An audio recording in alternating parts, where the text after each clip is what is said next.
बच्चों, कैसे हैं आप सभी? आई होप अच्छे होंगे, राइट। चलिए, मैं होगी तो प्रजापति यूट्यूब चैनल पे आप सभी बच्चों का स्वागत करती हूँ और आज मैं आपके लिए लेके एक्सरसाइज 3.5 का क्वेश्चन नंबर 4 का सेकंड पार्ट। तो इबादत वाला समय ध्यान समझिएगा और साथ ही लाइक शेयर करना मत भूलिएगा। ओके बच्चों, आइए स्टार्ट करते हैं। देखिए क्या कहना है इस क्वेश्चन में। एक भिन्न 1/3 हो जाती है जब उसके अंश से 1 घटाया जाता है और वह 1/4 हो जाती है जब उसके हर में 8 जोड़ दिया जाता है। तो वह भिन्न ज्ञात कीजिए। तो सबसे पहली बात तो भिन्न क्या होता है वो देख लीजिए बच्चों। भिन्न होता है इस तरह का बट्टा, ठीक है। और भिन्न के ऊपर जो संख्या क्या होती है उसे हम अंश कहते हैं और भिन्न के नीचे जो भी संख्या आती है उसे हम हर कहते हैं। अब इनका क्या कहना है, एक भिन्न 1/3 हो जाती है, ठीक है। तो कितनी हो गई 1/3, बट कब होती है जब उसके अंश से 1 घटा दिया जाता है। तो अंश को हमको x मानना पड़ेगा और हमको हर को हमें y मानना पड़ेगा। तो अंश में से हम क्या करेंगे 1 घटा देंगे। तो पहली इक्वेशन हमारी ऐसे आ जाएगी, फिर दूसरी इक्वेशन सेकेंड लाइन से कर लेंगे। तो चलिए पहले हम मान लेते हैं, माना कि भिन्न का अंश को हम x मान लेते हैं बच्चों और हर को हम y मान लेते हैं। यहाँ तो कोई डाउट आपको? अब देखिए क्या कहा गया है, एक भिन्न 1/3 हो जाती है जब उसके अंश से 1 घटाया जाता है। तो अंश अभी मैंने आपको बताया ये हमारा अंश है, अंश में से मैं 1 घटा रही हूँ। बट फर्स्ट लाइन में हमें हर के बारे में कोई इन्फॉर्मेशन नहीं है।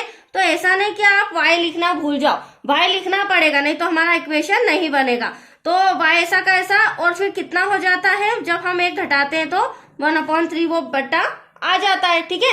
अब इसे क्रॉस मल्टीप्लीकेशन करके फर्स्ट इक्वेशन लाते हैं। 3 का इसमें करेंगे तो 3x हो जाएगा और 3 का 1 में करेंगे 3 1 जा 3। तो आप देख सकते हैं 3x माइनस का 3 1 जा 3। y का 1 में करेंगे y 1 जा y।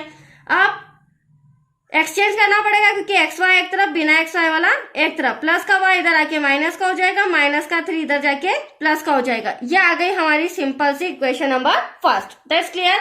अब सेकेंड लाइन में हमें क्या कहा गया है, वह 1/1 हो जाती है, मतलब कि भिन्न 1/1 हो जाती है जब हर में 8 जोड़ दिया जाता है। अब हर बोल रहे हैं मतलब y की बात हो रही है और x के बारे में आप देख सकते हैं अंश के बारे में कुछ भी प्लस माइनस नहीं करें, तो अंश ऐसा ही रहेगा और हर में हम क्या करेंगे 8 जोड़ देंगे, ठीक है। तो चलिए सेकेंड कंडीशन हो जाएगी, यहाँ लिख रही हूं मैं। अंश ऐसा का ऐसा बच्चों, हर में कितना ऐड करना है हमें 8, और यह हो कितना जाता है भिन्न 8 जोड़ने पर 1/4, राइट। चलिए क्रॉस मल्टीप्लीकेशन करके इक्वेशन लेके आते हैं। 4 का x में करेंगे 4x और y + 8 ऐसा का ऐसा। अब आपको पता है xy एक तरफ और बिना xy वाला एक तरफ, तो प्लस का 8 इधर आके माइनस का हो जाएगा और इक्वल्स टू में 8 ऐसा का ऐसा। इसकी प्लेस चेंज नहीं किए, राइट। Equation number 2। अब देखो दोनों इक्वेशन आ गई है और चूंकि क्वेश्चन नंबर 4 में हमें बोला था ऐसी बीजगणितीय कोई सी भी विधि का आप उपयोग करके आंसर ला सकते हैं। तो यहाँ पर मैं विलोपन विधि का उपयोग कर रही हूँ और समीकरण 1 व 2 को सॉल्व करते हैं, ठीक है। इससे हम अंश और हर लेके आएंगे। तो समीकरण 1 व 2 से। अब समीकरण 1 क्या है बच्चों, 1 है हमारा 3x माइनस का y = 3।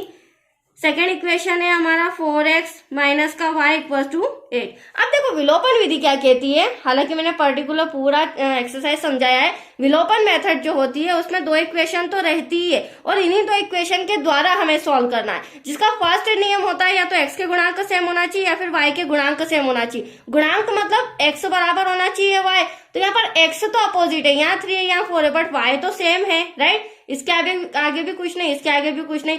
तो यहाँ पर फर्स्ट कंडीशन तो हमारी फॉलो हो रही है कि हमारे y के गुणांक सेम है, बट चिन्ह, दूसरा इंपॉर्टेंट रूल क्या होता है, चिन्ह अपोजिट होना चाहिए। तो ये भी y माइनस का, ये भी y माइनस का।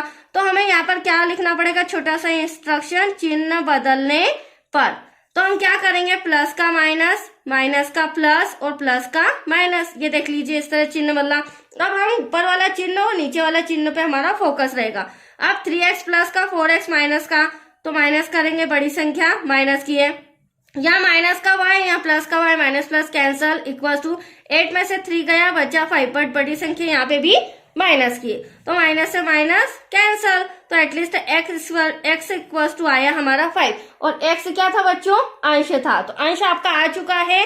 अब x का मान हम समीकरण फर्स्ट और सेकंड किसी में भी रख के y निकाल लेते हैं, राइट। तो यहाँ पर हमें इंस्ट्रक्शन लिखना होगा, पहले x का मान समीकरण 1 में रखने पर। अब समीकरण 1 क्या दिया गया है, हाँ आप समीकरण 2 से भी इसका आंसर ला सकते हैं, ऐसा कंपलसरी नहीं कि मैं फर्स्ट में रख रही हूँ तो आप भी फर्स्ट में रखिए, ठीक है।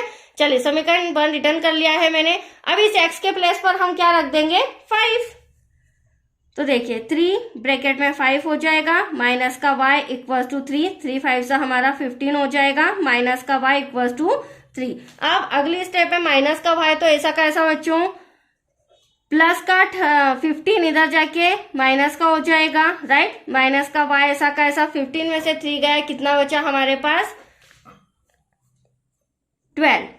बड़ी संख्या माइनस की है, अब दोनों तरफ हमारे माइनस कैंसल, तो एटलीस्ट y इक्वल टू कितना आया, 12। तो हमारा x भी आ चुका है और y भी आ चुका है। अब x को जो हमने माना था, हमेशा ध्यान रखिए इबारत वाला सम रहता है तो पूरा आंसर लिखना पड़ेगा आपको। तो भिन्न का अंश x इक्वल टू कितना आया बच्चों, 5 आया, और भिन्न का हर y equal to 12।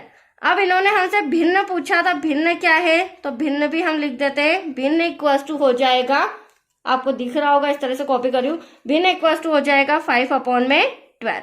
That's your answer. तो आया आपको समझ में, सम कंप्लीट हो चुका है। नेक्स्ट वीडियो मिलेगा आपको इसी का 3rd पार्ट। ओके बच्चों, थैंक यू।